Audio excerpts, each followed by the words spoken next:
For fans of the blues, Stevie Ray Vaughan is something of a deity. Despite his short career, Vaughan has left an impressive legacy behind, the shadow of which still looms over the landscape of American rock music to this day.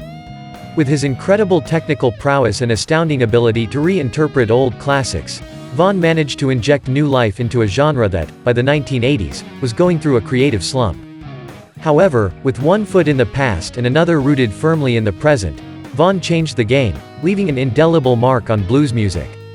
Back in 1984, 6 years before his tragic death, the guitar legend sat down to discuss his love for the man who wrote the rulebook for modern guitar playing, Jimi Hendrix. Recalling the impact of the legendary guitarist, Vaughan said, "I loved Jimi a lot. He was so much more than just a blues guitarist. He could do anything. I was about 16 when he died. I could do some of his stuff by then, but actually I've been trying to find out what he was doing more so lately than I was then. Now I'm really learning how to do it and I'm trying to expand on it, not that I can expand on it a whole bunch. But I try." Throughout his career, Stevie Ray Vaughan was constantly refining his style, always looking for new ways to capture the music swirling around his head. Having come to music theory much later than his schoolmates, Vaughan appreciated that Hendrix was entirely self-taught. "I took music theory for 1 year in high school and flunked all but one 6-week period," he said. "That's because I couldn't read music and the rest of the class was already 8 or 9 years into it. The teacher would sit down and hit a 10-fingered chord on the piano and you had to write all the notes down in about 10 seconds.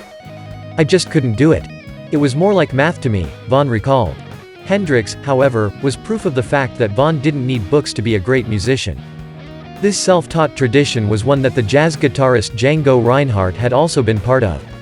For Vaughan, it was the way Hendrix seemed to celebrate Reinhardt's amateur spirit that he found so appealing. "To me, Django and Jimi were doing the same thing in a lot of ways," he began.